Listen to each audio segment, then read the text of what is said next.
వంశీ గారు ఒకప్పుడు లోకేష్ గారిని పప్పునాయుడు అని మాట్లాడేవాడు ఒక దుర్మార్గుడు.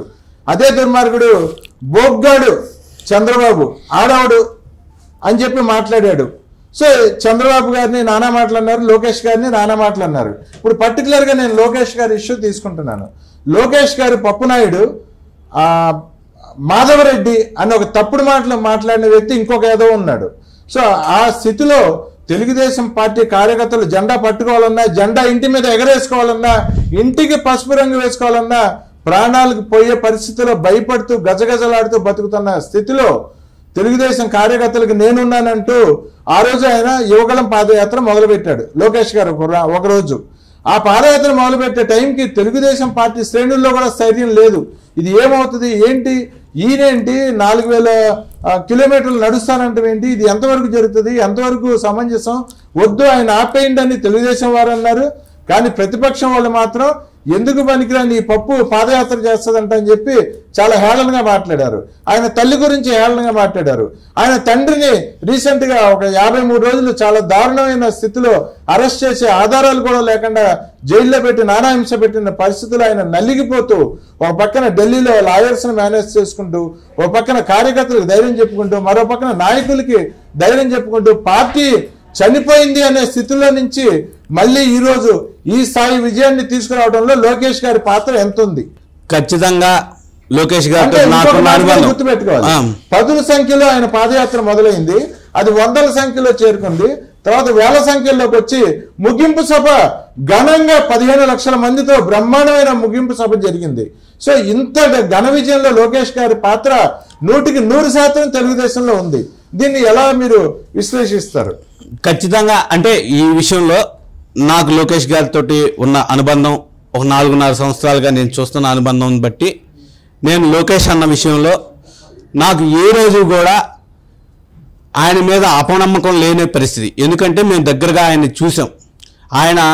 ఆయన ఆలోచన విధానం ప్రతి ఒక్కటి కూడా బయటికి తెలియదు, కానీ స్ట్రైట్ ఫార్వర్డ్గా ఉన్నది ఉన్నట్టుగా తెలుగుదేశం పార్టీని అధికారంలోకి తీసుకురావడమే నా కర్తవ్యం అనే విధంగా తను తగ్గి, శరీరాకృతి పరంగానే కాదు, తను కొన్ని విషయాల్లో తగ్గి, కొన్ని అవసరమైన చోట్ల నెగ్గి, ప్రతిరోజు ఆయన ఈరోజు కష్టపడి తెలుగుదేశం పార్టీ ఈరోజు 170 స్థానాలకు దగ్గరగా రావడంలో లోకేష్ గారి పాత్ర ఖచ్చితంగా ఉంది అని చెప్పడానికి ఏమాత్రం మేము తగ్గం. ఎందుకంటే ఈరోజు చంద్రబాబు నాయుడు గారి కార్యదక్షత కానీ ఆయన విజనరీని బట్టి ఖచ్చితంగా ఓట్లు పడతాయి.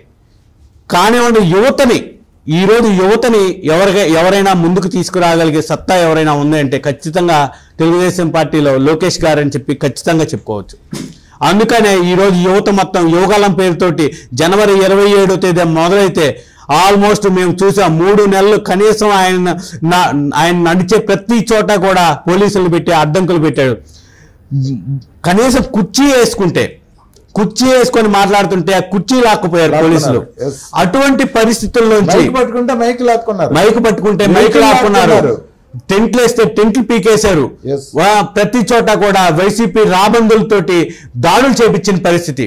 అన్న క్యాంటీన్లు పెట్టి భోజనాలు పెడుతుంటే క్యాంటీన్లు ప్రతిదీ చేశాడు. ఆయన అన్ని తట్టుకొని ఆయన నెగ్గి ఈరోజు తెలుగుదేశం పార్టీని నెగ్గించాడు అనడానికి ఖచ్చితంగా మేము ఏమాత్రం సంశయం లేదు. ఈరోజు మనం గమనిస్తే తెలుగుదేశం పార్టీ ఎక్కడి నుంచి స్టార్ట్ అయింది, 23 సీట్లు వచ్చిన పార్టీ, అందులోంచి ఒక 5గురు వెళ్ళిపోయిన పరిస్థితి. అటువంటి పరిస్థితిలోంచి ఈరోజు 150 పైన సీట్లు, 170 దాకా వెళ్ళే ట్రెండ్స్ చూస్తూ ఉంటే 170 దాకా వచ్చే పరిస్థితి ఉంది. 150 పైన సాధిస్తున్నామంటే దానికి ఖచ్చితంగా ఆ రోజు నుంచి నేను మీకు ఒక చిన్న విషయం అయితే చెప్పదలుచుకున్నాను. మామూలుగా ఈ విషయంలో మాది కావలి నియోజకవర్గం, అక్కడ నైటు సాయంత్రం ఒక 10 గంటలకు ఆ టైంలో ఒక వ్యక్తిని అరెస్ట్ చేశారు పోలీసులు. అరెస్ట్ చేస్తే నేను ఎవరికీ చేయలేదు, లోకేష్ అన్నకి ఒక చిన్న మెసేజ్ పెట్టా. ఇప్పుడు 1 గంటకి నాకు ఒక విషయం తెలిస్తే, నాకు నైట్ 1 గంటకి నేను మెసేజ్ పెడితే 1 గంటకి ఎవరైనా పడుకొని ఉంటారు. అందులోనూ మాలాంటి కార్యకర్తల మెసేజ్కి కూడా ఆయన రిప్లై ఇవ్వాల్సిన పని లేదు. ఒక మెసేజ్ పెడితే 1 గంటకి ఆ టైంలో అక్కడ ఉండే సిఐకి ఇప్పుడు 2020లో ఫోన్ చేసిన పరిస్థితి. అంటే ఎక్కడిదెక్కడ ప్రతిది ఎక్కడ కూడా అనూష అనే అమ్మాయి చనిపోతే అక్కడికి వెళ్ళాడు. మీరు గమనిస్తే ఎక్కడ కూడా చంద్రయ్య అంట ఇట్లా ప్రతి ఒక్కరిని చంపేస్తా ఉంటే నిజంగా బాధపడిపోయాడు, కుమిలిపోయాడు. ఈరోజు మేము రాష్ట్ర వ్యాప్తంగా ఎంతో మంది ఈరోజు మా అన్ని కూడా వదిలేసి వచ్చి పనిచేశామంటే దానికి కారణం ఏకైక వ్యక్తి లోకేష్ గారు. ఆ రోజు లోకేష్ గారు చెప్పకపోతే నేను కూడా ఇక్కడ లేను, ఎవరూ లేరు నిజంగా. ఆ రోజు లోకేష్ గారు ఇచ్చిన ధైర్యం, మీరు పోరాడండి, మీ వెనక నేనున్నా.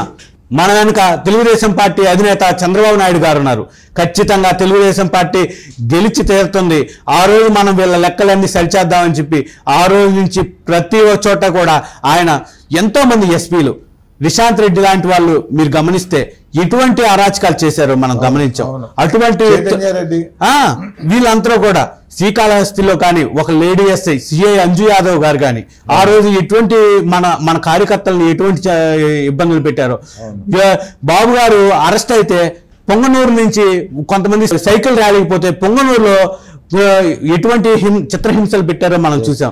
అటువంటి పరిస్థితుల్లోంచి ఈరోజు తెలుగుదేశం పార్టీ విజయదుందుబి మోగించిందంటే తెలుగుదేశం పార్టీకి వెనక అండగా దండగా నారా లోకేష్ గారు ఉన్నారని చెప్పి ఖచ్చితంగా చెప్పుకోవాలి. అదే విషయం అండి, క్లిష్టమైన పరిస్థితి.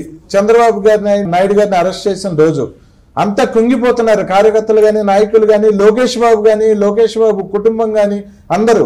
అటువంటి స్థితిలో నేనున్నానంటూ నేను కూడా నిజంగా పవన్ కళ్యాణ్ గారికి మా ధన్యవాదాలు. ఖచ్చితంగా పవన్ కళ్యాణ్ గారు ఈ రోజు మన విజయంలో పవన్ కళ్యాణ్ గారి పాత్ర కూడా అంతే ఉంది. నిజంగా తెలుగుదేశం పార్టీ కుంగిపోతున్న టైంలో నేనున్నా, మనిద్దరం కలుద్దాం, తర్వాత బీజేపీని కలుపుకుందాం, బీజేపీ వస్తుందో రాదో తెలియని పరిస్థితి ఆ రోజుకి. వాస్తవానికి అయినా అప్పటికి బీజేపీ రానప్పటికీ మన ఇద్దరం కలుద్దాం, ఖచ్చితంగా జగన్ అరాచకాన్ని ఎండగడదాం, తెలుగుదేశం పార్టీని అధికారంలోకి తీసుకొద్దాం, జనసేన పార్టీని అధికారంలోకి తీసుకొద్దాం అని ఆ రోజు నిలబడ్డ వ్యక్తి నిజంగా పవన్ కళ్యాణ్ గారు. ఈ రోజు పిఠాపురంలో కూడా 60,000 70,000 మెజార్టీ కూడా పోతుందంటే దానికి ఖచ్చితంగా కారణం ఎవరైనా అని చెప్తే అది పవన్ కళ్యాణ్ గారు, తెలుగుదేశం పార్టీని ఖచ్చితంగా చెప్పుకోవాలి. ఈ రోజు మనం గమనిస్తే చంద్రబాబు నాయుడు గారు కానీ ఈ రోజు మనం 53 రోజులు ఆయన్ని ఎటువంటి ఇబ్బందులు పెట్టారో మనం చూసాం.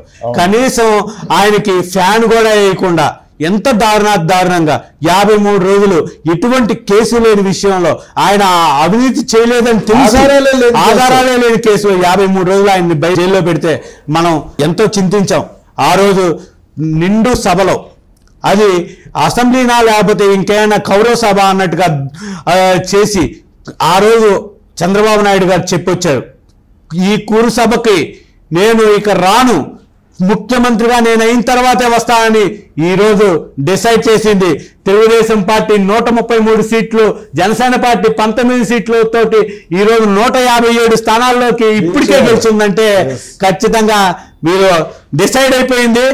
తెలుగుదేశం పార్టీ చంద్రబాబు నాయుడు గారు ముఖ్యమంత్రిగా, నారా చంద్రబాబు నాయుడు గారు అని ముఖ్యమంత్రి అని నేను అంటూ జూన్ 9వ తేదీన మ్యాక్సిమం ఆ రోజే ప్రమాణ స్వీకారం ఉండబోతుంది. ఖచ్చితంగా తెలుగుదేశం పార్టీ గెలవబోతుంది. ఈ రోజు మనం గమనిస్తే చంద్రబాబు నాయుడు గారు కానీ ఈ రోజు మనం 53 రోజులు ఆయన్ని ఎటువంటి ఇబ్బందులు పెట్టారో మనం చూసాం. కనీసం ఆయనకి ఫ్యాన్ కూడా వేయకుండా ఎంత దారుణంగా 53 రోజులు ఎటువంటి కేసు లేని విషయంలో ఆయన అవినీతి చేయలేదని తెలిసి ఆధారాలే లేని కేసులో 53 రోజులు ఆయన్ని జైల్లో పెడితే మనం ఎంతో చింతించాం. ఆ రోజు నిండు సభలో అది అసెంబ్లీనా లేకపోతే ఇంకేమైనా కౌరవ సభ అన్నట్టుగా చేసి ఆ రోజు చంద్రబాబు నాయుడు గారు చెప్పొచ్చారు, ఈ కురు సభకి నేను ఇక రాను, ముఖ్యమంత్రిగా నేను అయిన తర్వాతే వస్తానని ఈ రోజు డిసైడ్ చేసింది. తెలుగుదేశం పార్టీ 133 సీట్లు, జనసేన పార్టీ 19 సీట్లతోటి ఈ రోజు 157 స్థానాల్లోకి ఇప్పటికే గెలిచిందంటే ఖచ్చితంగా మీరు డిసైడ్ అయిపోయింది. తెలుగుదేశం పార్టీ చంద్రబాబు నాయుడు గారు ముఖ్యమంత్రిగా, నారా చంద్రబాబు నాయుడు గారు అని ముఖ్యమంత్రి అని నేను అంటూ జూన్ 9వ తేదీన మ్యాక్సిమం ఆ రోజే ప్రమాణ స్వీకారం ఉండబోతుంది. ఖచ్చితంగా తెలుగుదేశం పార్టీ గెలవబోతుంది.